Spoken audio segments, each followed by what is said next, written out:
ಎಂತೆಲ್ಲ ಎಂತ ಆಯ್ತು ನಿಂಗೆ ಹೇಳು. ತಲೆನೋವು ಹೋಗ್ತಾ ಉಂಟಾ ಮತ್ತೆ? ತಲೆನೋವು ಇಲ್ಲವ, ಜ್ವರ ಇಲ್ಲವ. ನಾನು ತಲೆನೋವು ಎಂತ ಮಾಡಿದೆ ಗೊತ್ತುಂಟಾ?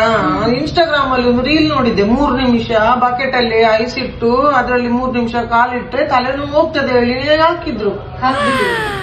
ನಾನು ಹಾಕಿದೆ, ಮತ್ತೆ ಈಗ ತಲೆನೋವು ಹೋಗ್ಲಿಲ್ಲ, ಕಾಲ್ ನೋವು.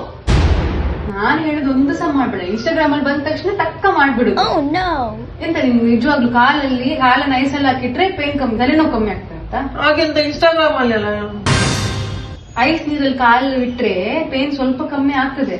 ಅದು ಪೇನ್ ಬ್ರೈನ್ ಕನ್ಫ್ಯೂಸ್ ಆಗಿ ತಲೆನೋವಾದ ಕಾಲಿದಾದ ಕನ್ಫ್ಯೂಸ್ ಆಗಿ ಸ್ವಲ್ಪ ಪೇನ್ ಕಮ್ಮಿ ಆಗ್ತದೆ. ಕೆಲವರಿಗೆ ನೋವು ಟ್ರಿಗರ್ ಆಗ್ತದೆ. ನಿಮ್ಗೆ ಅದೇ ಆಗಿದೆ, ಜಾಸ್ತಿ ಆಗಿದೆ ನೋವು. ತಲೆನೋವು ಬಂದಾಗ ಎಂತ ಮಾಡ್ಬೇಕು? ತಲೆನೋವು ಬಂದ್ರೆ ಎಂತ ಮಾಡ್ಬೇಕಲ್ಲ ನಂಗೇನ್ ಗೊತ್ತು. ಮಾತ್ರ ತಿಂತಿದ್ದೆ, ಮತ್ತೆ ಇನ್ಸ್ಟಾಗ್ರಾಮ್ ಅಲ್ಲಿ ತೋರಿಸಿದಾರಲ್ಲ ಟಬ್ ಅಲ್ಲಿ ಐಸ್ ಹಾಕಿ.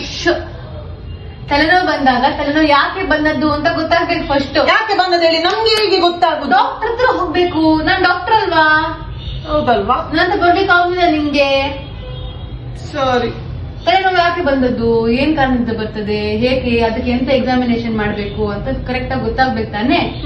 ಐಸಲ್ಲಿ ಕಾಲಿಟ್ರೆ ಎಂತ ಸಹ ಆಗುದಿಲ್ಲ, ಆಗ್ಬಹುದು, ಬಟ್ ಆದ್ರೆ ನಿಮ್ ತಲೆನೋವು ಮೂಲ ಕಾರಣ ಹೋಗುದಿಲ್ಲ. ಅದರಿಂದ ನಾವೆಲ್ಲ ಡಾಕ್ಟರ್ ಯಾಕೆ ಇರುದು? ನೀವು ಐಸಲ್ಲಿ ಬಕೆಟ್ ಹಾಕಿ ಇಟ್ರೆ, ಬಕೆಟ್ ಅಲ್ಲಿ ಐಸ್ ಹಾಕಿ ಕಾಲ್ ಹಾಕಿಟ್ರೆ ಅದ್ರ ಮೇಲೆ ಅದು 3 ನಿಮಿಷ ಅಂತೆ. 3 ನಿಮಿಷ ಅಲ್ಲ, ಮತ್ತೆ ಎಂತ ಮಾಡ್ಬೇಕು ತಲೆನೋವು ಬಂದ್ರೆ? ತಲೆನೋವು ಬಂದ್ರೆ ಎಂತೆಲ್ಲ 3 ನಿಮಿಷ ಅಲ್ಲ, ಇಡೀ ಜೀವವನ್ನು ಐಸ್ ಒಳಗೆ ಹಾಕಿಡ್ಬೇಕು. ಪಾಪ ಆಗ ಸೀದಾ ತಲೆನೋವೊಟ್ಟಿಗೆ ನಾವು ಸಹ ಹೋಗ್ತೇವೆ. ಮತ್ತೆಂತ ನೋಡಿದ್ರಲ್ಲ ಫ್ರೆಂಡ್ಸ್, ಈ ಇನ್ಸ್ಟಾಗ್ರಾಮ್ ಅಲ್ಲಿ ಬಂದ ರೀಲನ್ನೆಲ್ಲ ನೋಡಿ ನಮಗೆ ನಾವೇ ಮದ್ದು ಮಾಡಿಕೊಂಡ್ರೆ ಹೀಗೆ ಆಗುದು. ನನಗೆ ಆದ ಅವಸ್ಥೆ ನಿಮಗೆ ಸಹ ಆಗ್ತದೆ. ಅದಕ್ಕೋಸ್ಕರ ನೀವು ನಿಮ್ಮಷ್ಟಕ್ಕೆ ಮದ್ದು ಮಾಡ್ಲಿಕ್ಕೆ ಹೋಗ್ಬೇಡಿ, ಡಾಕ್ಟರ್ ಹತ್ರ ಹೋಗಿ, ಆಯ್ತಾ? ಮತ್ತೆ ಐಸ್ ನೀರಲ್ಲಿ ಕಾಲು 3 ನಿಮಿಷ ಇಟ್ಟು ಕುತ್ಕೊಂಡ್ರೆ ಏನಾಗ್ತದೆ ಹೇಳಿ ನಾನು ನನ್ನ ಡಿಸ್ಕ್ರಿಪ್ಷನ್ ಅಲ್ಲಿ ಹಾಕಿದ್ದೇನೆ, ಓದಿ ನೆನಪಿನಲ್ಲಿ.